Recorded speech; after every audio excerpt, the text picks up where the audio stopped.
You're the eternal queen. The royal decree was absolute. No heir to the throne could carry the blood of the Shadow Pact.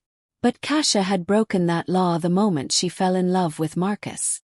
The words hung in the throne room like a death sentence. Every eye turned toward the princess as her father, King Tiberius, held up the blood oath scroll that would destroy everything she'd built. The crimson seal glowed with ancient magic, proof that couldn't be denied. You swore, the king's voice cracked with betrayal. You swore on your mother's grave that you would honor pact law. Cassia's hands trembled at her sides. Behind her, Marcus stood frozen, his forbidden bloodline written in every feature. The silver eyes that marked him as descendant of the exiled Shadow Pact, the pact that had attempted to overthrow the throne 3 generations ago. If you're feeling this tension, tell me the city you're watching from so I can send you a hug.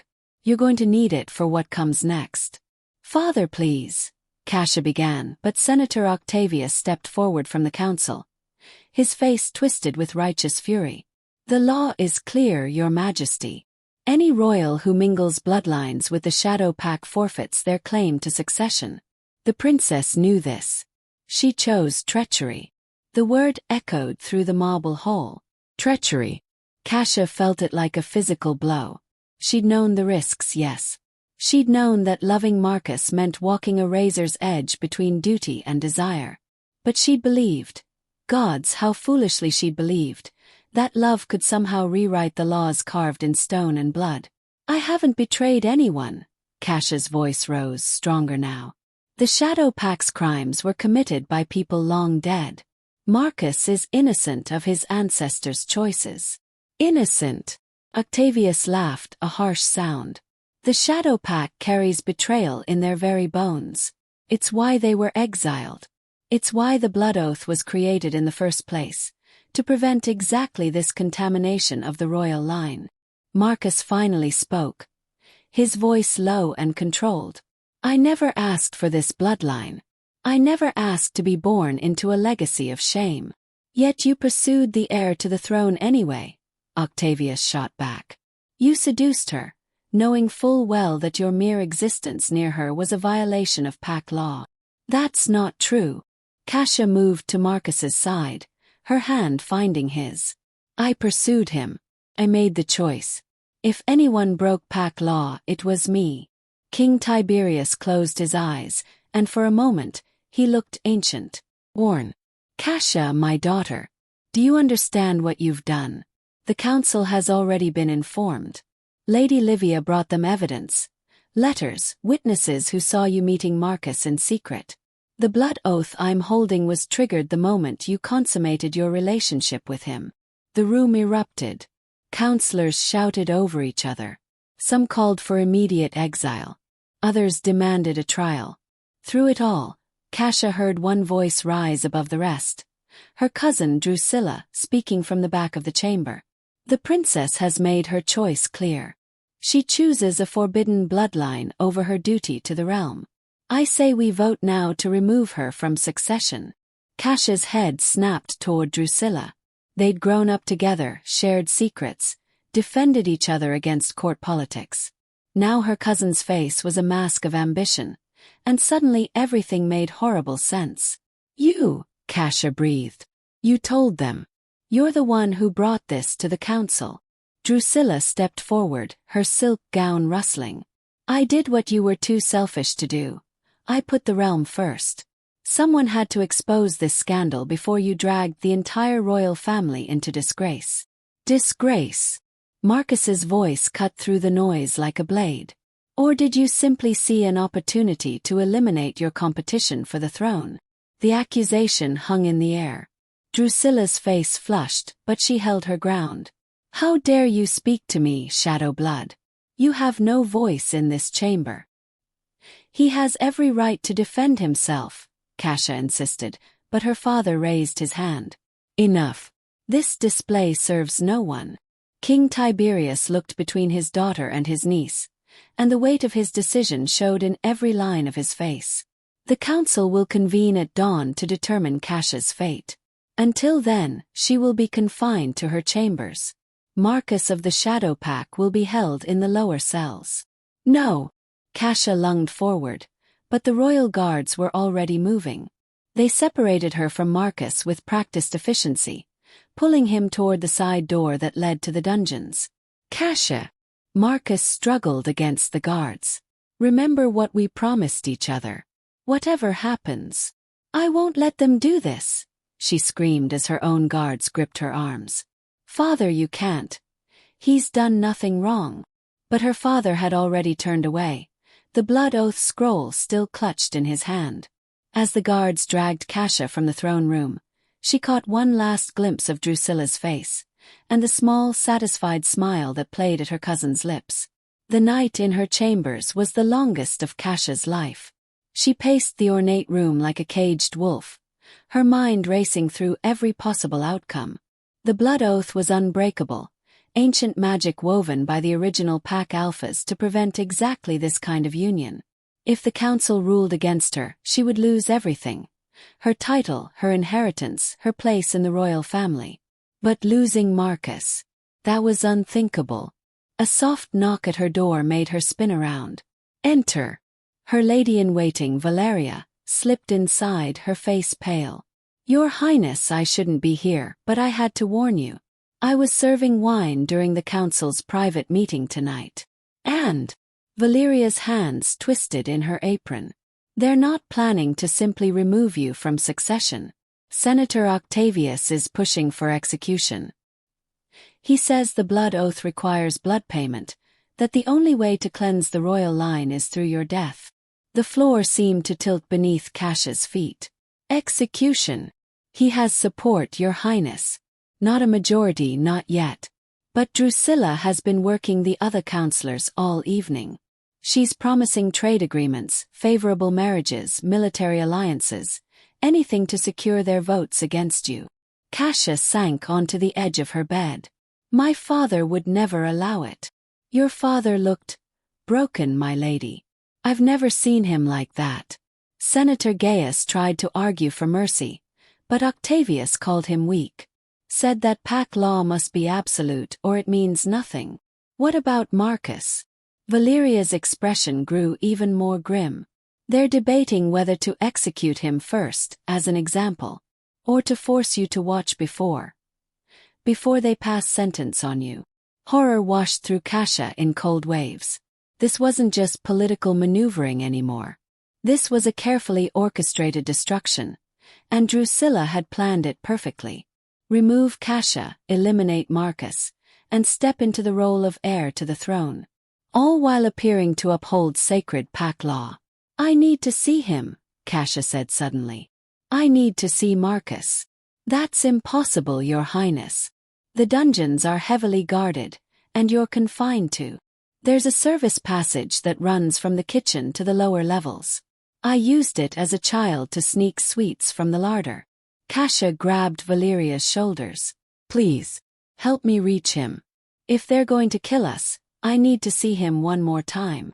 Valeria's eyes filled with tears, but she nodded. I'll create a distraction. The guards change shift in an hour. You'll have perhaps 20 minutes, no more. The dungeons smelled of damp stone and despair. Cassia's heart hammered as she crept through the shadows, her hooded cloak concealing her identity. The service passage had been tight and treacherous, but it had delivered her exactly where she needed to be, just outside the cell block where political prisoners were held. 2 guards stood at the entrance, but they were facing away, arguing about a dice game. Cassia held her breath and slipped past them into the corridor beyond. Marcus, she whispered into the darkness. Cassia. His voice came from the 3rd cell on the left. She ran to the iron bars, and there he was, bruised, his shirt torn but alive. His silver eyes widened when he saw her. Gods, what are you doing here? If they catch you, I don't care. She reached through the bars, and he grasped her hands like she was the only solid thing in a shifting world. Valeria told me what the council is planning. Marcus, they're going to kill us. I know. His voice was steady, but his hands trembled. I heard the guards talking. Octavius wants to make an example. Then we run. Tonight, I know passages out of the palace, routes through the mountains, and live as fugitives for the rest of our lives. Marcus shook his head. Cassia, that's not a life. You'd be giving up everything you are. I'm giving it up anyway. The words burst from her, raw and desperate. They're stripping my title, my position, my family. The only thing I refuse to lose is you. Marcus pressed his forehead against the bars, as close to her as the iron would allow. There might be another way. What way? The blood oath your father holds. It's triggered by consummation of a forbidden union, correct? Yes, but what if the union wasn't actually forbidden? What if my bloodline wasn't what they believe it to be? Cassia stared at him. What are you talking about? Marcus took a shaky breath. My mother told me a secret before she died. She made me swear never to reveal it unless my life depended on it. Cassia, I'm not actually descended from the Shadow Pack. The words didn't make sense. But your eyes, the silver eyes, are the mark of. The silver eyes appear in multiple bloodlines, Marcus interrupted, including one that was erased from the royal records 70 years ago. My grandmother was a royal bastard, Cassia. The illegitimate daughter of your great-grandfather and a courtesan. She was hidden away, given to a family in the outer territories to raise. They told everyone she carried Shadow Pack blood to explain the silver eyes, but it was a lie. A cover-up to protect the royal family's reputation. Cassia's mind reeled. That would make you distant royal blood. Not Shadow Pack at all. Marcus's hands tightened on hers. If we can prove it, if we can find the records my mother mentioned, the blood oath would be nullified. It only triggers for actual forbidden bloodlines. Where are these records? In the archive of sealed histories. The vault beneath the High Temple. The High Temple, guarded day and night, accessible only to the High Priestess and the King himself. And the archive of sealed histories was protected by locks that required both a physical key and a blood seal from someone of royal lineage, which meant Cassia could access it. I can do this, she said, her mind already racing through the logistics. I can reach the temple, access the vault. In one night. Before the council convenes at dawn. Marcus looked skeptical. Cassia, even if you could get there, finding the specific records among thousands of sealed documents. My mother spent years studying in that archive before she died. She used to take me with her, teach me the organization system. Cassia felt hope kindle in her chest for the first time since this nightmare began. If your grandmother's identity was sealed, it would be in the royal bastard section, filed chronologically. I can find it. And if you can't, then at least I tried. She pulled his hands to her lips, kissed his knuckles. At least we'll die knowing we fought. Footsteps echoed in the corridor. The guards were making their rounds. Cassia pulled back from the bars, her heart in her throat. Go, Marcus urged. Go now before they see you. I'll come back with proof, she promised. I'll save us both. She melted back into the shadows just as torchlight flooded the corridor. Behind her, she heard one of the guards grunt at Marcus, say something crude about the shadow blood bastard getting what he deserves. Cassia's hands clenched into fists, but she forced herself to keep moving. Forced herself to climb back through the service passage, to return to her chambers where Valeria waited with anxious eyes. Did you see him? Valeria asked. I did. Cassia threw off her cloak. And now I need you to help me with something else. Something that will either save us or condemn us both. She explained Marcus's revelation, the location of the sealed records, the desperate plan. Valeria's face grew paler with each word. Your Highness, the High Temple at night. With guards looking for any excuse to arrest you. This is madness. Then it matches everything else about this situation. Cassia pulled open her wardrobe, searching for dark clothes suitable for stealth. I need a distraction. Something big enough to draw the temple guards away from the archive entrance. How big? Cassia met her lady-in-waiting's eyes. How do you feel about starting a small fire in the eastern garden? The high temple rose against the night sky like a pale ghost, its marble columns gleaming in the moonlight. Cassia crouched in the shadows of the ornamental hedge maze, watching the guards patrol their routes. Behind her, somewhere in the eastern garden, smoke was beginning to rise. Valeria had done her part, now it was Cassia's turn. The first shout of fire came exactly when expected. Guards rushed from their posts, racing toward the spreading flames. Cassia didn't hesitate. She sprinted across the open courtyard, her soft-soled boots silent on the stone, and reached the temple's side entrance. The lock was simple. She'd stolen the key from her father's study years ago during one of her rebellious phases. The door swung open and she was inside. The temple interior was vast and echoing, lit only by the eternal flames that burned in braziers along the walls. Cassia moved quickly through the main sanctuary, heading for the stairs that spiraled down into the depths. The archive of sealed histories lay 3 levels below ground, in a chamber carved from the bedrock itself. Each level required a different key, and Cassia had only one. But her mother had taught her more than just organization systems. She taught her how to pick locks using the ceremonial pins that held her hair in place. The first lock took 2 minutes. The second took 5. By the time she reached the 3rd level, her hands were shaking and sweat dripped down her spine. The sound of voices echoed from above. The guards had put out the fire and were returning to their posts. Come on, Cassia muttered, working the pins in the ancient lock. Finally, blessedly, it clicked open. The archive of sealed histories stretched before her like a labyrinth of knowledge. Thousands of scrolls and leather-bound volumes lined shelves that reached toward the vaulted ceiling. Most were covered in dust, untouched for decades or longer. Cassia pulled a small lamp from her belt and lit it with shaking hands. Royal bastards, chronologically filed.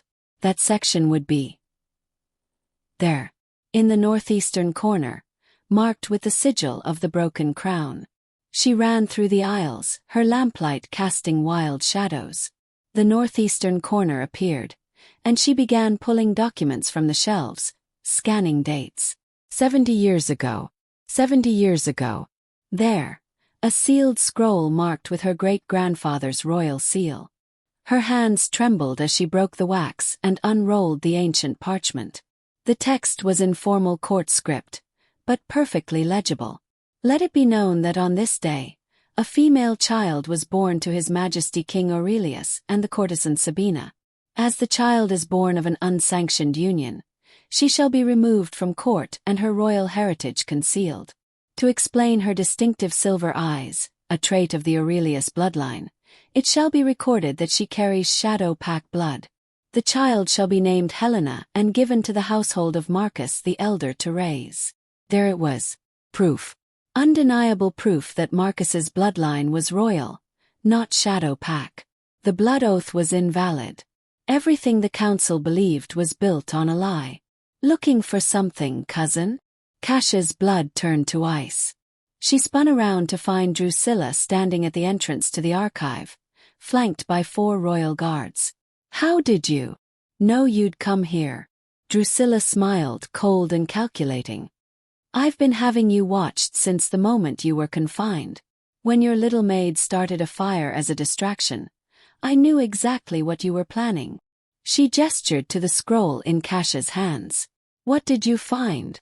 Proof, Cassia said, raising the document. Proof that Marcus isn't shadow pack blood. That the blood oath is invalid. That everything you've built your accusations on is a lie. For just a moment, uncertainty flickered across Drusilla's face. Then it hardened again. Give me that scroll. No. I said give it to me. Drusilla nodded to the guards. Take it from her. The guards moved forward. Cassia backed away, clutching the scroll to her chest. Stay back. This is proof of innocence. You have no right. I have every right, Drusilla snarled. I'm acting on the king's authority to prevent you from destroying evidence related to your trial. Guards, seize her. They rushed forward. Cassia tried to run, but there was nowhere to go. Hands grabbed her arms, her shoulders, wrestling the scroll from her grasp. She fought with everything she had, screaming curses at Drusilla, at the guards, at the universe itself for its cosmic unfairness. "Careful with that," Drusilla said as one of the guards handed her the scroll. She unrolled it, read the contents, and her expression went very still. "Well, this is inconvenient. It destroys your entire case," Cassia spat, still struggling in the guard's grip. "Marcus is innocent. He's royal blood. The council will have to. The council will have to nothing." Drusilla walked to one of the eternal flame braziers and held the scroll over it. "Because this document never existed." "No." Cassia lunged forward, but the guards held her back. She could only watch in horror as the flames caught the ancient parchment, consuming it in seconds. 70 years of sealed truth turned to ash. "You just destroyed evidence." Cassia's voice cracked. "You committed a crime against the crown itself." "I destroyed nothing," Drusilla said calmly.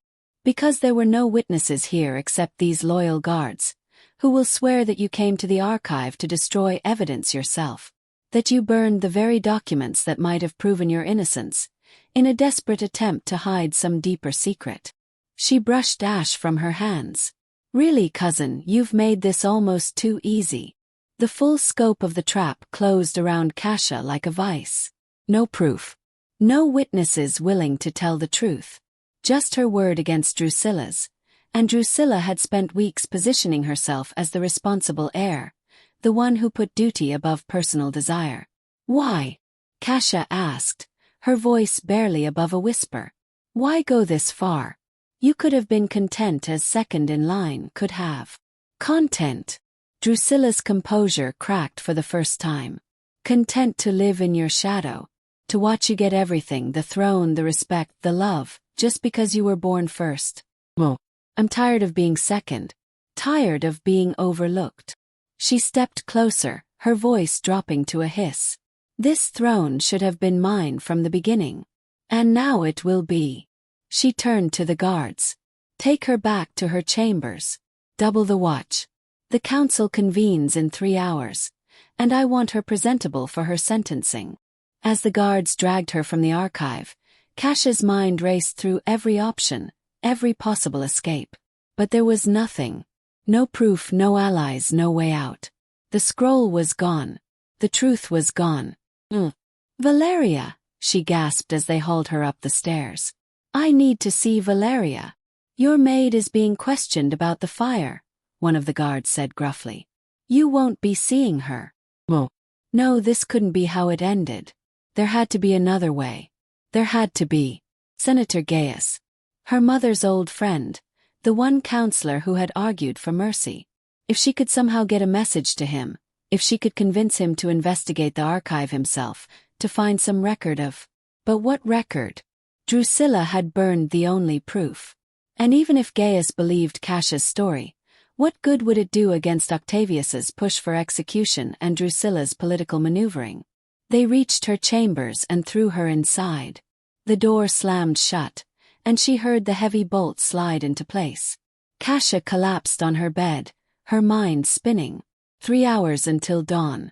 3 hours until the council convened. 3 hours to find a miracle. She sat up suddenly. The blood oath scroll. Her father still had it. If Marcus truly carried royal blood instead of shadow pack blood, the magic in that scroll would know. Blood magic couldn't be fooled. It responded to truth, not lies. But how could she prove it?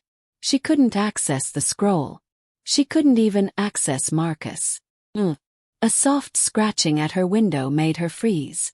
She turned to see Valeria's face pressed against the glass, 3 stories above the ground. Gods, the woman must have climbed the exterior wall. Cassia rushed to the window and threw it open. "Valeria! They said you were being questioned." "I was," Valeria gasped, pulling herself through. "But the guards are idiots. I told them I'd seen a servant start the fire and they let me go to make a statement. Your Highness, I saw what happened. I followed you to the temple and saw Drusilla. You saw her burn the scroll." "Yes, but..." Valeria reached into her bodice and pulled out a small, folded piece of parchment. Before you left your chambers, you were muttering about the royal bastards section. It made me curious, so while you were sleeping last week I went to the archive myself. I found this document and made a copy. I didn't know if it would be important, but I thought. Cassia snatched the paper and unfolded it with shaking hands. It was a perfect transcription of the sealed scroll, written in Valeria's neat hand.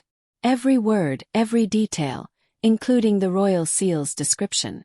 "You magnificent, brilliant woman," Cassia breathed. "This could save us." "But it's just a copy," Valeria protested. "Will the council accept it?" "They will if we can prove its authenticity through the blood oath." Cassia's mind was racing now, pieces falling into place. The magic in that scroll responds to bloodline truth. If we present this copy alongside a demonstration of Marcus's actual heritage. How? The blood oath requires a blood test from both parties involved in the Forbidden Union. My father already used my blood when he activated the scroll. But if we can get Marcus's blood and prove it carries royal markers instead of shadow pack markers, the council will have to acknowledge the truth. "Getting Marcus's blood means getting into the dungeons again," Valeria said slowly. "And this time they'll be watching for you. Then I'll need a different approach." Cassia moved to her desk and began writing rapidly. "I'm going to summon Senator Gaius. Tell him I have critical evidence that requires his immediate attention. He's honorable. If I can get him to come here, see this copy, hear what happened. Drusilla will block it. She'll say you're trying to manipulate the council. Not if I do it publicly." Cassia finished the letter and sealed it with her personal sigil. "At dawn, when the council convenes, I'll present this evidence in open session. I'll demand that they test Marcus's blood against the blood oath scroll. They can't refuse without looking like they're afraid of the truth." Valeria bit her lip. "Your Highness, if this doesn't work, then we die knowing we tried everything." Cassia gripped her lady-in-waiting's hands. "But I don't intend to die. Not when I know we're right. Not when I know Marcus is innocent." Bell tolled in the distance. 2 hours until dawn. "Get this letter to Senator Gaius," Cassia ordered. "Then find whatever allies you can among the palace staff. I need eyes, ears, anyone willing to speak truth when the moment comes." Valeria nodded and disappeared back through the window. Cassia watched her climb down the wall with her heart in her throat, then turned to prepare herself for the fight of her life. She dressed in full royal regalia, the ceremonial gown of the heir apparent, the crown her mother had worn, the jewels that marked her status. If the council was going to strip her of her title, she would make them face what they were destroying. She would stand before them as what she was. A princess of the realm, a royal born, a woman who had done nothing wrong except love someone the law had unjustly condemned. When the guards came to escort her to the council chamber, they stopped short at the sight of her. "Your Highness," one of them stammered. "We were told to bring the prisoner." "I am not a prisoner," Cassia said coldly. "I am heir to this throne, and I will present myself to the council as such. Now open the door." They obeyed, as she knew they would. The crown still held power, even on the head of someone accused. She walked through the palace corridors with her spine straight and her chin high, ignoring the whispers and stares. The council chamber doors stood open. Inside, the full assembly had gathered. All 12 senators, various lords and ladies of the court, and in the center, King Tiberius on his throne, looking older than she'd ever seen him.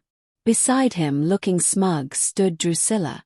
And in chains at the base of the throne platform, battered but defiant, stood Marcus.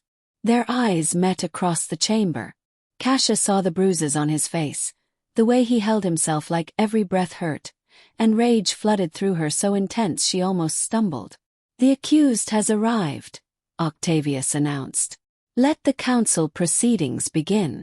Cassia forced herself to focus. Everything depended on the next few minutes. "Before you begin," she said, her voice ringing through the chamber, "I have new evidence to present to this council." Murmurs rippled through the assembled crowd. Drusilla's expression flickered with alarm before smoothing back to calm. "The time for evidence has passed," Octavius declared. The blood oath has been triggered. The law is clear. The blood oath was triggered based on false information, Cassia interrupted. Information that has been deliberately concealed and manipulated. Preposterous. Drusilla stepped forward. Your Highness, in your desperation, you would say anything. I have proof. Cassia pulled the copied document from her gown. Proof that Marcus's bloodline is not shadow pack but royal. Proof that he is descended from King Aurelius himself, through a sealed royal bastard. Proof that makes this entire proceeding invalid. The chamber erupted. Senators shouted over each other. Lords and ladies craned for a better view. Through it all, King Tiberius simply stared at the paper in Cassia's hand. Show me, he said quietly. Cassia climbed the steps to the throne and handed him the document. Her father's hands shook as he read it. His face went gray. Where did you get this? He whispered. From the archive of sealed histories. The record was sealed by your grandfather to protect the family's reputation. Cassia's voice dropped. Father, Marcus is innocent. He's one of us. The blood oath never should have triggered. This is a forgery. Drusilla lunged forward, trying to snatch the paper. She's created this document out of desperation, and now she... Then let us test it, Senator Gaius spoke up from his seat. Cassia's heart leapt. Valeria had reached him. The blood oath scroll responds to truth. If Marcus's blood truly carries royal markers, the magic will show it. If this document is genuine, we'll know immediately. An excellent suggestion, Cassia said. Father, you have the blood oath scroll. Test Marcus's blood against it. The truth will be undeniable. King Tiberius looked between the document, his daughter, and the man in chains. For a long moment no one breathed. Very well, he said finally. Bring the blood oath scroll. We will perform the test. Your Majesty, this is highly irregular. Octavius began, but the king silenced him with a look. We will know the truth. One way or another we will know. A servant brought the ancient scroll, still glowing with the magic that had been triggered by Cassia's initial blood. The high priestess was summoned to perform the ritual. She approached Marcus with a ceremonial blade, her face grave. This will reveal your true bloodline, she told him. No magic can falsify what the blood oath shows. Are you prepared? Marcus looked at Cassia. I'm prepared for the truth. The high priestess cut his palm. Blood welled up, crimson and bright. She let 3 drops fall onto the blood oath scroll. For a moment nothing happened. Then the scroll began to glow, not the angry red of forbidden bloodlines, but the pure gold of royal heritage. Ancient symbols blazed to life across the parchment, writing themselves in light. Royal blood recognized. Aurelius line confirmed. Shadow pack heritage. Null. The chamber fell absolutely silent. It's true, Senator Gaius breathed. All of it is true. Octavius looked like he'd been struck. Drusilla's face had gone white. And King Tiberius slowly, carefully, set down the blood oath scroll. The blood oath is invalid, he announced, his voice heavy with emotion. The accusations against my daughter are built on false pretenses. Marcus of the... He paused, corrected himself. Marcus of the Aurelius line is not shadow pack. He is royal blood. He turned to Cassia, and tears glistened in his eyes. My daughter, I have wronged you terribly. Father, Cassia's voice broke. Remove his chains, the king commanded. Release him immediately. As guards rushed to free Marcus, Cassia turned to Drusilla. Her cousin stood frozen, watching her carefully constructed plot collapse around her. You tried to have us executed, Cassia said quietly. You burned evidence. You lied to the council. You would have destroyed 2 innocent people just to claim a throne. Drusilla looked around the chamber, seeing condemnation on every face. I did what I thought was right for the realm. You did what served your ambition, Senator Gaius said coldly. And in doing so, you committed treason against the crown. Treason. Drusilla's voice rose to a near shriek. I'm trying to protect pack law. I'm trying to maintain order. By destroying truth. King Tiberius rose from his throne, and his voice carried the full weight of royal authority. By manipulating evidence and attempting to execute my daughter based on lies. Drusilla, I loved you as a niece. I trusted you. And you have betrayed that trust in the most fundamental way possible. Uncle, please. Guards, the king said heavily. Drusilla of the royal house is hereby stripped of her titles and privileges. She will be confined pending a full investigation into her actions. As guards moved to take Drusilla into custody, she lunged toward Cassia one final time. This isn't over. You think you've won, but the damage is done. The realm has seen the heir to the throne brought before the council in disgrace. They've seen you choose personal desire over duty.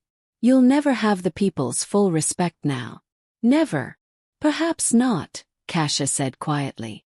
But I'll have the truth. And I'll have him. Marcus had finally broken free of his chains.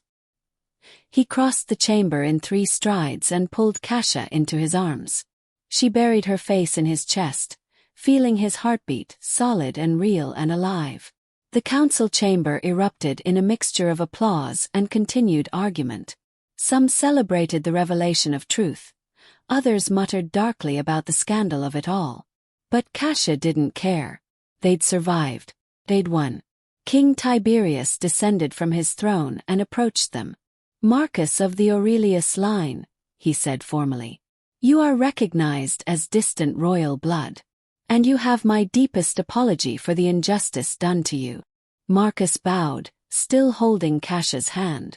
Your Majesty, I seek only to serve the realm and your daughter, in whatever capacity is deemed appropriate. Then perhaps, the king said slowly, we should discuss what form that service might take. He looked at Cassia. A royal union, properly acknowledged and celebrated, could help heal the divisions this scandal has created. Cassia's heart soared, but before she could respond, Senator Octavius cleared his throat loudly. Your Majesty, while I acknowledge the blood oath's verdict, we must address a deeper concern. His voice carried through the chamber, silencing the murmurs. Royal blood or not, Marcus was raised believing himself to be shadow pack. He was raised in their territories, taught their ways, isolated from court society. The question is not merely one of bloodline, but of loyalty. The word hung in the air like poison. Cassia felt Marcus stiffen beside her. My loyalty has never been in question, Marcus said evenly. Hasn't it? Octavius gestured broadly. You pursued the heir to the throne while believing yourself to be forbidden bloodline. You engaged in a secret relationship that you knew would trigger the blood oath. You showed a fundamental disregard for the laws that govern this realm. He turned to the assembled council. Even if we accept his royal heritage, his actions demonstrate questionable judgment at best, treasonous intent at worst. That's absurd, Cassia protested. He didn't know about his true heritage until very recently, by his own admission, Octavius interrupted. Which means every choice he made before that revelation was made while believing himself to be exactly what we accused him of being. Shadow pack, forbidden, and in direct violation of pack law. Murmurs of agreement rippled through parts of the council. Cassia saw the trap closing again, just when she thought they'd escaped. Senator Octavius raises a valid point. Another counselor spoke up, Lady Marcella, known for her rigid interpretation of law. The princess may be innocent of wrongdoing now that we know Marcus's true bloodline, but his intentional deception cannot be ignored. It wasn't deception. Marcus's voice rose, his composure finally cracking. I spent my entire life being told I was shadow pack. I lived with that shame, that exile, that constant reminder that I was less than others because of blood I didn't choose. When I fell in love with Cassia, I knew the risks. I knew what it might cost both of us. But I also knew that love, real love, was worth fighting for, even against unjust laws. Unjust. Octavius's eyebrows rose. You dare call pack law unjust? When it condemns people for their ancestors' crimes. Yes, I call that unjust. Marcus stepped forward, facing the council directly. The Shadow Pack's attempted coup happened 3 generations ago. Everyone involved is long dead. Yet their descendants are still punished, still exiled, still treated as criminals for the simple fact of their birth.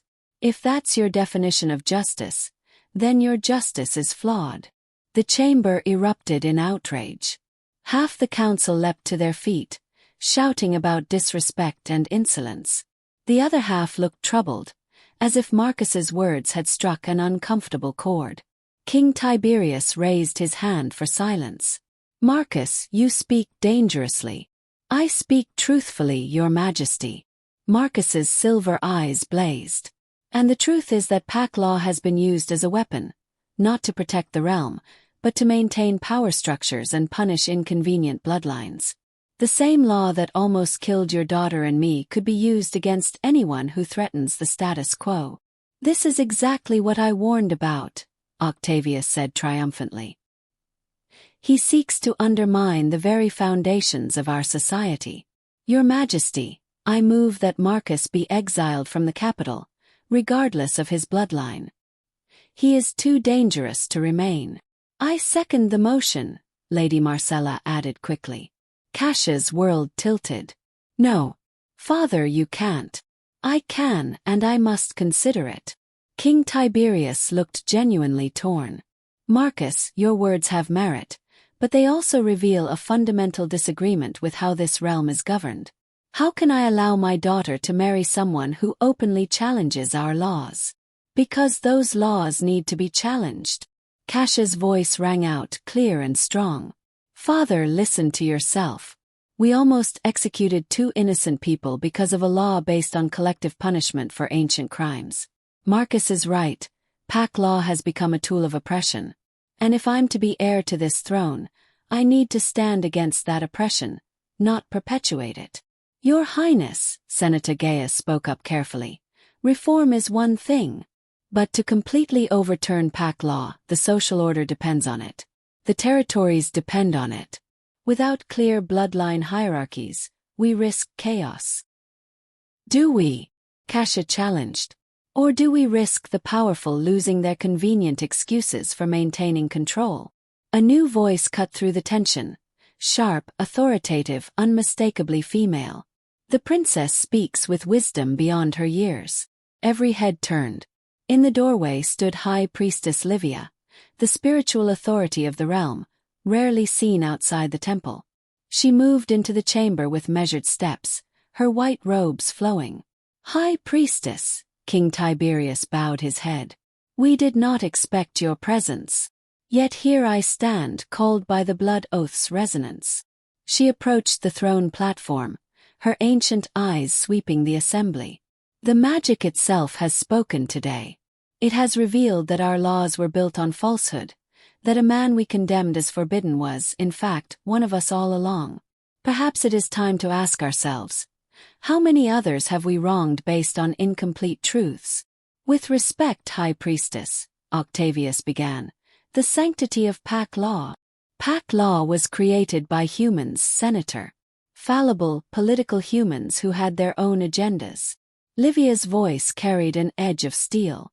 I have served this realm for 40 years, and I have watched pack law be twisted to serve whoever holds power. I watched good people be exiled. I watched children be punished for their parents' choices. And I watched the throne use these laws to eliminate rivals and consolidate control. The silence that followed was absolute. Are you suggesting, Lady Marcella said slowly, that we abandon pack law entirely? I am suggesting, Livia corrected, that we examine our laws with honest eyes and ask whether they serve justice or merely convenience. The blood oath revealed truth today. Perhaps we should be brave enough to face that truth's implications. King Tiberius sat heavily on his throne. High Priestess, you speak of upheaval, of fundamentally changing how this realm operates. I speak of evolution, Your Majesty. Societies that refuse to evolve eventually collapse under the weight of their own contradictions. She turned to look at Cassia and Marcus. These two young people have shown us one such contradiction. The question is whether we have the courage to address it. For a long moment no one spoke. Then Senator Gaius rose slowly. I have served on this council for 23 years, he said quietly. I have voted to uphold pack law in dozens of cases. I have signed exile orders, approved blood tests, enforced hierarchies based on ancestry. He paused, his voice heavy. And I have never once questioned whether we were right to do so. Until today. Senator Gaius. Octavius began, alarm in his voice. No, let me finish. Gaius looked around the chamber. We were prepared to execute the heir to the throne based on a law that turned out to be built on false information. We were ready to end 2 lives because we believed Bloodline determined everything about a person's character and loyalty. And we were wrong. He turned to the king. Your Majesty, I propose we establish a commission to review all pack law cases from the past 50 years. To examine whether justice was truly served or merely maintained the appearance of order. That could take years, Lady Marcella protested. And the political instability would be preferable to continued injustice, another voice spoke up. Cassia looked over in surprise to see young Senator Rufus, usually silent in council proceedings. I have Shadow Pack blood in my family line, 4 generations back. I've spent my entire career hiding it, terrified of being exposed and losing everything. If reform is possible, if we can move beyond these ancient feuds, then I want to be part of that future. One by one, other voices joined in. Not all. Octavius and his allies sat stone-faced, clearly opposed. But enough to shift the balance of power in the room. King Tiberius looked at his daughter. Cassia, if I allow this, if I sanction a review of pack law and potential reforms, it will consume years of political effort. It will create powerful enemies. It may destabilize the realm. Then let it, Cassia said firmly. Because the alternative is continuing to destroy innocent lives in the name of maintaining a comfortable lie. Her father's eyes glistened. You sound like your mother. She always believed in justice over expedience. He took a deep breath. Very well. Let it be known that I, King Tiberius, hereby authorize the formation of a commission to review pack law and propose reforms. Senator Gaius will chair this commission, with representation from all territories and bloodlines. The chamber exploded in reaction, some cheering, others protesting loudly. Through it all, Octavius sat perfectly still, his face a mask of controlled fury. As for you, Marcus of the Aurelius line, the king continued, raising his voice above the din, I cannot ignore your actions while believing yourself forbidden bloodline. However, I also cannot ignore your royal heritage and your obvious devotion to my daughter. He paused. You will remain at court under supervision. You will work with the commission to share your perspective as someone who lived as Shadow Pack. And if, after 1 year's time, you prove your loyalty and value to this realm, I will give my blessing for you to marry Cassia. It wasn't everything, but it was something. Cassia felt tears prick her eyes. Thank you, father. Do not thank me yet. That year will be difficult for you both. The king stood. This council is adjourned. We reconvene tomorrow to discuss the commission's formation and address the matter of Drusilla's treason. As the assembly began to disperse, Octavius approached the throne. His face was carefully neutral, but his eyes blazed with cold anger. Your Majesty, I must formally register my opposition to this decision. Pack law has maintained order for centuries. Weakening it will invite chaos. Your objection is noted, Senator. More than noted, I hope. Octavius glanced at Cassia and Marcus. History will judge whether this day was the beginning of progress or the end of stability. I pray it is the former, but I fear it is the latter. He bowed stiffly and left. Cassia watched him go with a sense of foreboding. Octavius was not a man who accepted defeat gracefully. That one will be trouble, Marcus murmured beside her. Let him try, Cassia said. We've faced worse. But even as she spoke, she saw the way other senators watched them, some with hope, others with resentment. The battle was far from over. If anything, they just opened a new front in a war that had been simmering for generations. The weeks that followed were a political maelstrom. The commission was formed amid fierce debate. Territory leaders were summoned to give testimony. Ancient records were unearthed and examined. And through it all, Cassia and Marcus worked tirelessly to build support for reform. But opposition grew as well. Octavius rallied conservative factions, arguing that pack law was the bedrock of social stability. Anonymous pamphlets circulated through the capital, warning of chaos and bloodshed if hereditary hierarchies were dismantled. There were protests in the streets, some supporting reform, others violently opposing it. And then, 3 months into the commission's work, someone tried to kill Marcus. He'd been walking through the palace gardens at dusk, heading to meet Cassia for dinner. The assassin struck from the shadows, a crossbow bolt that would have pierced his heart if he hadn't turned at the last moment. Instead, it caught him in the shoulder, spinning him around. Cassia heard his shout and ran from the palace, her heart in her throat. She found him on the ground, blood spreading across his tunic, guards already swarming the area. Marcus! She fell to her knees beside him, pressing her hands to the wound. Stay with me. Stay with me. I'm not going anywhere, he gritted out through clenched teeth. Takes more than a coward's bolt to kill me. The assassin was never found. Searches turned up nothing.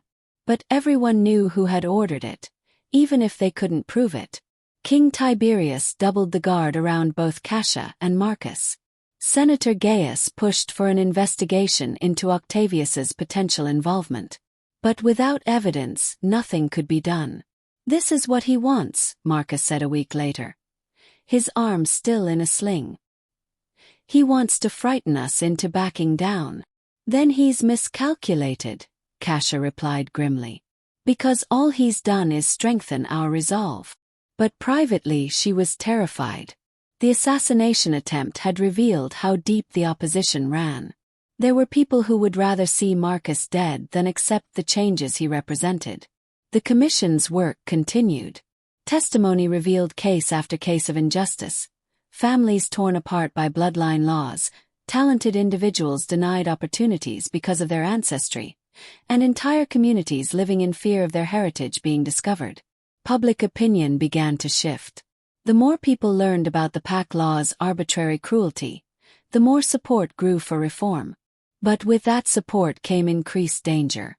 4 months after the commission began, they presented their preliminary findings to the council. The recommendations were sweeping. Abolish hereditary punishment, establish merit-based advancement, integrate previously exiled bloodlines back into society, and create a pathway for wrongly accused individuals to seek restitution. This is revolution disguised as reform, Octavius declared during the presentation. You're proposing to overturn centuries of tradition. We're proposing to correct centuries of injustice, Senator Gaius countered. Your Majesty, the evidence is overwhelming. Pack law has caused immeasurable harm. King Tiberius studied the thick report before him. These changes would affect every aspect of governance. The nobility will resist. The territories will be in upheaval. We're talking about a fundamental restructuring of society. Yes, Cassia said simply. We are. Her father looked at her for a long moment. Then he smiled, sad, proud, weary. Your mother would have loved to see this. She always said the measure of a civilization was how it treated those with the least power. He turned to the council. I will support the commission's recommendations. We will implement these reforms gradually over the next 5 years, beginning with the abolition of hereditary punishment. The council chamber erupted. Some senators leapt to their feet in celebration. Others stormed out in protest. Octavius simply sat, his expression unreadable, his hands folded calmly in his lap. That night, as Cassia and Marcus stood on the palace balcony watching the city below, she felt both triumphant and uneasy. We won, Marcus said softly. We won the first battle, Cassia corrected. But Octavius isn't finished. Neither are his allies. Then we'll face whatever comes next. Together. She leaned into him, feeling the solid warmth of his body, the steady beat of his heart. They'd survived an assassination attempt, political intrigue, and near execution. Whatever came next, they would face it as they'd faced everything else, with courage, truth, and unwavering love. Below them, the capital city glowed with thousands of lights. Somewhere in those streets, both allies and enemies were planning their next moves. The future was uncertain, dangerous, full of potential conflict. But it was also full of possibility. Change. Of justice finally being served. 1 year, Marcus murmured. Your father said 1 year before we could marry. 10 months now, Cassia corrected with a small smile. But who's counting? I am. Every single day. She turned in his arms, looking up at his face. The silver eyes that had marked him as forbidden, that now marked him as one of her bloodline. As one of her people. As hers. When we do marry, she said softly, it will mean something. It will be a symbol that the old ways are truly changing. No pressure then. She laughed, and the sound carried out over the city like a promise. Like hope. The remaining months passed in a blur of political maneuvering, implementation planning, and carefully orchestrated public appearances. Cassia and Marcus became the faces of reform. Visible, accessible, unafraid to meet with people from all bloodlines and territories. Opposition remained fierce. There were more assassination attempts, all thwarted, but each one a reminder of how much some people feared change. Octavius led the resistance from within the council, using every procedural trick and political alliance to slow implementation. But slowly, steadily progress was made. The first group of Shadow Pact descendants were formally welcomed back into society. The first merit-based appointments were made to positions traditionally reserved for noble bloodlines. The first restitution payments were delivered to families who had been wrongly punished. And through it all, Cassia and Marcus's relationship deepened. They became partners not just in love but in purpose. Two people fighting for the same vision of a better, more just realm. When the year finally ended, King Tiberius called them to the throne room. The same room where they'd nearly been condemned to death now stood prepared for celebration. Marcus of the Aurelius line, the king said formally, you have proven your loyalty, your value, and your devotion. I give you my blessing to marry my daughter, Cassia, heir to this throne. The wedding was planned for 3 months later. Time enough to prepare a ceremony worthy of a heir's marriage, but not so long that anything could go wrong. But of course something did go wrong. 2 weeks before the wedding, Drusilla escaped from custody. She'd been held in comfortable confinement during her trial, which had dragged on for months as her lawyers argued every technicality. Security had been tight, but somehow, and investigations would later reveal that Octavius had played a role, she slipped away one night. Within hours, she'd fled the capital. Within days, she'd reached the northern territories where conservative factions held power. And within a week, she'd declared herself the rightful heir to the throne, claiming that Cassia had been corrupted by her association with former Shadow Pact influences. She's raising an army, Senator Gaius reported grimly during an emergency council session. The northern lords have pledged support. She's promising to restore traditional pact law if they help her take the throne. How many troops? King Tiberius asked. At least 5,000. Maybe more. The number hung in the air like a death knell. The capital's garrison numbered only 3,000, and while loyalist territories could provide reinforcements, mobilizing them would take time. This is exactly what Octavius wanted, Marcus said. Keep us distracted with political battles while building military support in the shadows. Can we negotiate? Cassia asked. Offer Drusilla something that would make her stand down? She wants the throne, her father replied flatly. That's the only thing that will satisfy her. Everything else is just rhetoric. The wedding was postponed.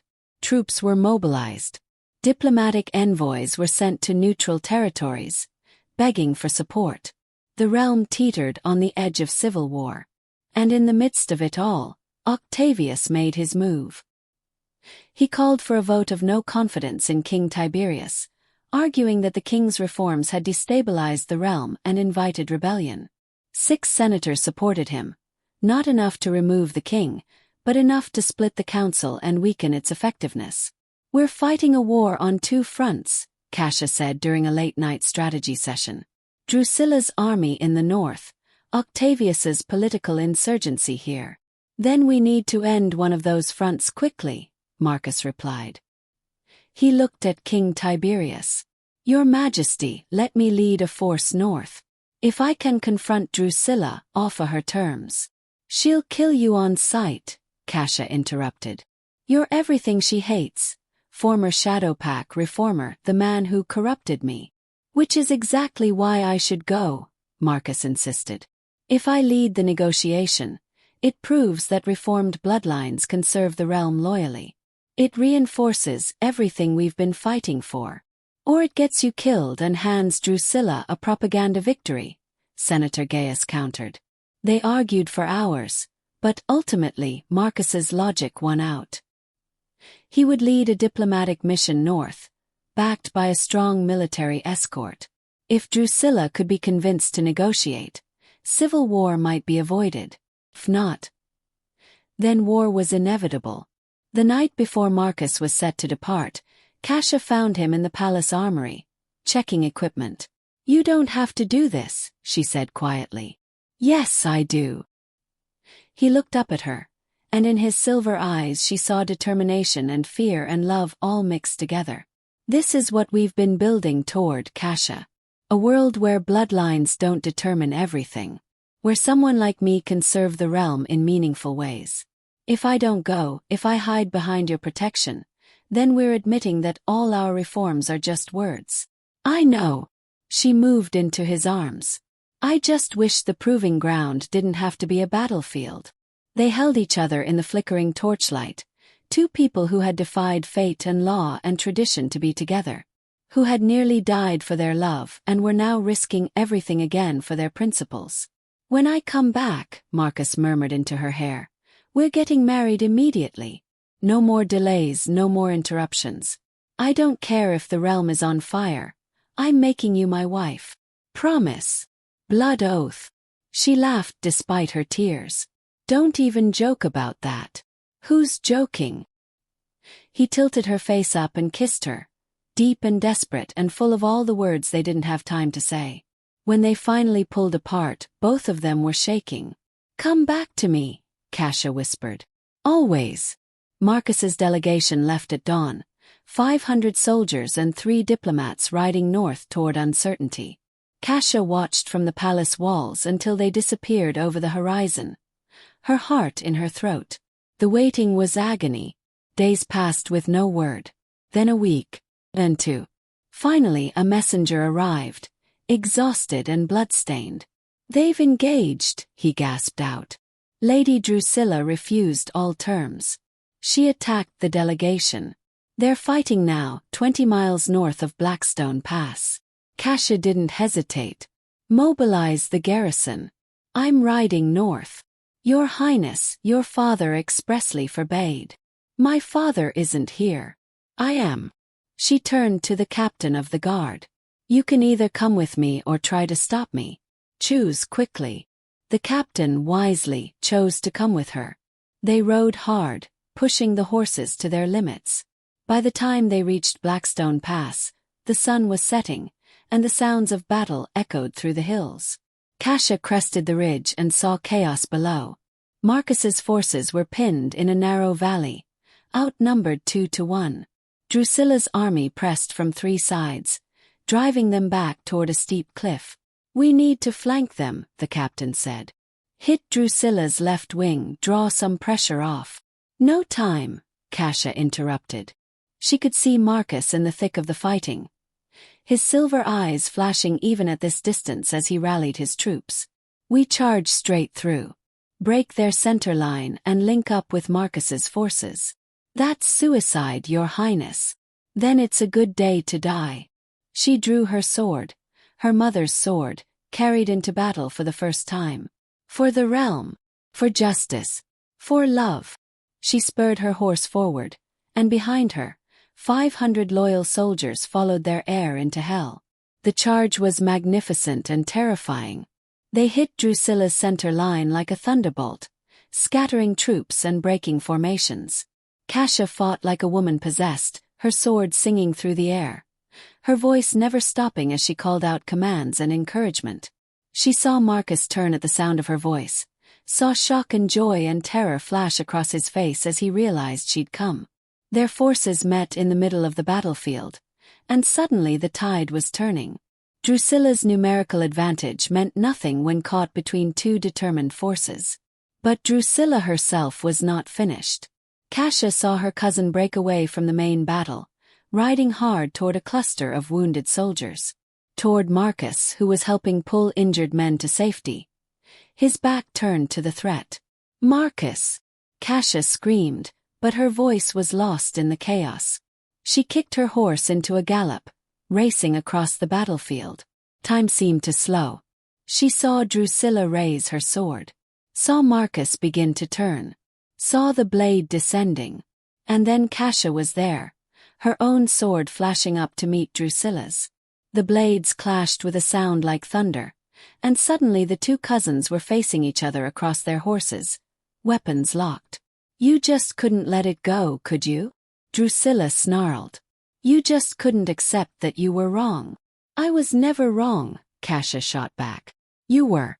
About bloodlines, about law, about what makes someone worthy of respect." "Respect?" Drusilla laughed bitterly. "I tried to earn respect my whole life. Followed every rule, exceeded every expectation. And it meant nothing because I wasn't the firstborn. Because you existed." She shoved hard, breaking the sword lock. "Well, now I'm going to prove that I'm the stronger heir. The one this realm actually needs." They circled each other, weapons raised. Around them, the battle had paused as soldiers from both sides recognized what was happening. This wasn't just a fight. It was a trial by combat, heir against heir, two visions for the realm's future clashing in blood and steel. Drusilla attacked first, her sword work elegant and precise, trained by the realm's best masters. But Cassia had learned from Marcus, who fought like someone who'd spent his life having to prove himself. Her style was rougher, more improvisational, but devastatingly effective. They traded blow after blow, neither gaining ground. Cassia felt her arms burning with effort, saw matching strain in Drusilla's face. "You'll never hold the throne," Drusilla panted. "Even if you win here, Octavius has half the council. They'll never accept your reforms." "Then we'll build a new council," Cassia replied. "One that actually serves the people, not ancient prejudices." "Naive fool." Drusilla lunged, nearly catching Cassia's side. "You think you can just overturn centuries of tradition? You think you can make people forget the Shadow Pack's betrayal, the bloodlines that turned against the throne? History isn't so easily rewritten." "No," Cassia agreed, parrying hard. "But the future can be written differently. That's the part you never understood, Drusilla. We're not bound by what came before. We can choose to be better." For just a moment, something flickered in Drusilla's eyes. Doubt, regret, a glimpse of the cousin Cassia had once loved. Then it hardened again into determination.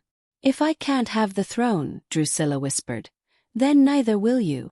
She attacked with sudden, reckless fury, sacrificing defense for pure aggression. Cassia gave ground, struggling to block the onslaught. One strike slipped through, grazing her arm. Another cut her cheek. And then Marcus was there, his blade catching Drusilla's from the side. "She doesn't have to fight you alone. This is between us," Drusilla snarled. "No," Marcus replied. "It stopped being between you two the moment you raised an army, the moment you chose war over peace. Now it's about all of us, everyone who believes the realm can be something better than what you want it to be." More soldiers stepped forward, from both sides. Men and women who had been fighting moments ago now stood together, surrounding the three nobles. "We're tired of fighting for the old ways," one of Drusilla's own soldiers called out. "Tired of bloodline laws and ancient grudges. If the heir promises reform, another added, then we stand with the heir. Drusilla looked around at her crumbling support, at the army that was abandoning her cause. Realization dawned in her eyes: she'd lost. Not just the battle but the ideological war. "You've poisoned them," she said to Cassia. "Turned them against everything that made this realm strong." "I've freed them," Cassia corrected gently. "And I'll free you too if you'll let me." "Lay down your sword, Drusilla. Come home. Help us build something better." For a long moment, Drusilla simply stared at her. Then slowly she lowered her weapon. "I don't know how," she admitted, her voice breaking. "I don't know how to be anything other than what I was raised to be. How to want anything other than what I was taught to want." "Then let us teach you," Marcus said. "The same way we're all learning together." Drusilla looked at him, really looked at him for the first time. Saw not the forbidden bloodline or the threat to tradition, but just a man who had also been trying to find his place in an unjust world. Her sword fell from her fingers, clattering against the rocky ground. The battlefield erupted in cheers. The aftermath of the Battle of Blackstone Pass reshaped the political landscape. With Drusilla's surrender and her own soldiers abandoning the conservative cause, opposition to reform collapsed almost overnight. Senator Octavius tried to maintain his resistance, but without military backing and with public opinion firmly shifted toward change, he became increasingly isolated. Finally, 3 weeks after the battle, he resigned from the council and retired to his estates in disgrace. Drusilla was tried for treason, but Cassia personally advocated for mercy. Her cousin was sentenced to 5 years of supervised service in the newly created Department of Bloodline Integration, helping former Shadow Pack members adjust to life in mainstream society. It was poetic justice, forcing Drusilla to work directly with the people she'd once tried to oppress. And slowly, painfully, Drusilla began to change. To see the individuals behind the bloodlines, to understand the pain that pack law had inflicted. She would never be close with Cassia again. Too much had happened for that. But she became a surprisingly effective advocate for reform once she understood what it truly meant. 6 months after the battle, the realm was finally at peace. The wedding was held in high summer, in the palace gardens where Cassia and Marcus had first met. Every bloodline was represented, noble and common, old families and formerly exiled ones, traditional and reformed factions all gathered to witness the union of the heir and her chosen partner. High Priestess Livia officiated, her ancient hands steady as she bound their wrists with a ceremonial cord. "Do you, Cassia of the royal house, take Marcus of the Aurelius line to be your partner, your equal, your chosen one?" "I do," Cassia said, her voice clear and certain. "And do you, Marcus of the Aurelius line, take Cassia of the royal house to be your partner, your equal, your chosen one?" "I do," Marcus replied, his silver eyes shining. "Then by the authority of the old gods and the new, by pack law reformed and love confirmed, I declare you married." Livia smiled. "You may seal your vows." The kiss was witnessed by thousands. In the garden, in the streets beyond, in villages and territories across the realm where the ceremony was being described by breathless messengers. It was a kiss that symbolized not just the love between two people, but the promise of a better future for everyone. When they finally pulled apart, the cheering was deafening. King Tiberius approached, tears streaming down his face. "Your mother would have been so proud," he told Cassia. Then he turned to Marcus. "Welcome to the family, son. Officially this time." "Thank you, your majesty. Father." The word hung between them for a moment. Then Tiberius pulled Marcus into a fierce embrace. The celebration lasted 3 days. There was feasting and music and dancing. There were speeches about the future and toasts to the past. There were moments of joy and moments of bittersweet remembrance for those who hadn't lived to see this day. But through it all, Cassia and Marcus stayed together, their hands never far from each other, their love a beacon of hope for everyone watching. On the 3rd night, as the final festivities wound down, they finally escaped to the private chambers that would now be theirs. Alone at last, they simply held each other in the darkness, too overwhelmed for words. "We did it," Marcus finally whispered. We survived, Cassia agreed. More than survived. We changed the world. We started to change it, she corrected. There's still so much work ahead. Still people who will fight against reform. Still old prejudices to overcome. Then we'll face it together. He pulled back to look at her, his hand coming up to cup her cheek. Every challenge, every battle, every moment of doubt. Together. Together, she agreed. They kissed again, soft and slow, with no audience, no politics, no external pressure. Just two people who had found each other against impossible odds and refused to let go. 5 years passed. The reforms continued, slowly but steadily reshaping the realm. The Shadow Pact descendants were fully integrated into society. Merit-based advancement became the norm rather than the exception. The old bloodline hierarchies didn't disappear. That would take generations, but they loosened their stranglehold on power. There were setbacks. There were protests and resistance. There were conservative factions that fought every change. But there were also victories, moments of genuine progress that proved the reforms were working. Drusilla completed her service and chose to continue working in bloodline integration voluntarily. She and Cassia would never be close, but they developed a mutual respect born from fighting for the same cause from different angles. Senator Gaius became first counselor, leading the council with wisdom and pragmatism. New senators were appointed from previously marginalized bloodlines, bringing fresh perspectives to governance. And Marcus and Cassia ruled together, not as king and queen yet, for Tiberius remained on the throne, but as heirs who had earned their authority through action rather than birth alone. They had 2 children in those 5 years. A daughter named Aurelia, who had her father's silver eyes and her mother's fierce determination. And a son named Tiberius after his grandfather, who had his mother's dark hair and his father's quiet strength. The children grew up in a realm vastly different from the one their parents had inherited. They played with children of all bloodlines. They were taught that heritage was something to be honored but not worshipped, that the measure of a person came from their choices, not their ancestry. And when people asked Cassia how she'd managed to change so much in such a short time, she always gave the same answer. I didn't do it alone. And I didn't do it quickly. Real change takes time, courage, and the willingness to stand up for what's right even when it costs you everything. Then she would look at Marcus, and he would smile, and everyone watching would see the truth written in that glance, that love had been the catalyst, but justice had been the goal all along. King Tiberius passed peacefully in his sleep on a winter morning, exactly 7 years after the day he'd almost executed his daughter and her beloved. His last words to Cassia were simple. You've made me proud. You've exceeded everything I hoped you would be. The coronation was both solemn and celebratory. Cassia took the throne with Marcus at her side, not as a consort with lesser authority, but as her equal partner in ruling. It was unprecedented, controversial, and absolutely fitting for the realm they'd built together.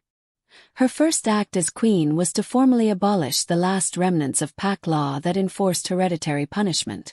Her second was to establish the Tiberius Institute for Bloodline Studies, dedicated to researching genetics, heritage, and the scientific truth behind the myths that had governed society for so long.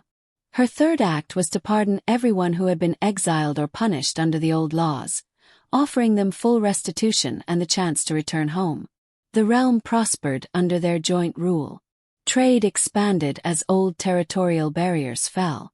Innovation flourished as talented individuals from all backgrounds could finally contribute. The military strengthened as merit replaced bloodline in determining rank and command. There were still challenges, still people who clung to the old ways. Still moments when Cassia wondered if the reforms would survive beyond her lifetime. But then she would watch Aurelia teach her brother about fairness, or see a former Shadow Pact youth appointed to a position of authority, or hear stories of families reunited after decades of forced separation, and she would know they'd done something that mattered. 20 years after that fateful day in the throne room when everything had almost ended, Cassia and Marcus stood on the same balcony where they'd once watched the city and wondered what the future would hold. Their hair was touched with silver now. Their faces showed the lines of hard-earned wisdom. Their hands, clasped together, bore the scars of a lifetime spent fighting for what they believed in. "Do you ever regret it?" Marcus asked quietly. "Everything we went through. Everything we risked." Cassia looked at him, at the man who had been worth breaking every law for. Not for a single moment. Even the battles. The assassination attempts. Nearly dying a dozen times over. "Especially those," she said. "Because they proved that some things are worth dying for. And that love, real, true, transformative love, can change the world if you let it." She leaned her head on his shoulder, and together they watched the city below. A city where children of all bloodlines played together. Where opportunity was determined by merit, not ancestry. Where the Shadow Pack's silver eyes were no longer a mark of shame but simply another part of the realm's beautiful diversity. "We did good work," Marcus murmured. "We did," Cassia agreed. "And our children will continue it. And their children after them. Change doesn't end with us. It just begins." Below them, a young couple walked hand in hand through the streets, laughing together. One had the silver eyes of the formerly exiled bloodlines. The other wore the sigil of an old noble house. And no one gave them a second glance, because in this new realm, their love was simply love, free from the weight of ancient prejudice and outdated law. Cassia smiled. "Tell me," she said to Marcus, the words an echo of a question asked years ago in very different circumstances. "If you could go back and change anything, knowing everything we'd have to face, would you?" Marcus turned to look at her, and in his eyes she saw the answer before he spoke. "Not a single moment," he said. "Because every moment led us here. Led us to this realm, these children, this life we've built together." He kissed her forehead gently.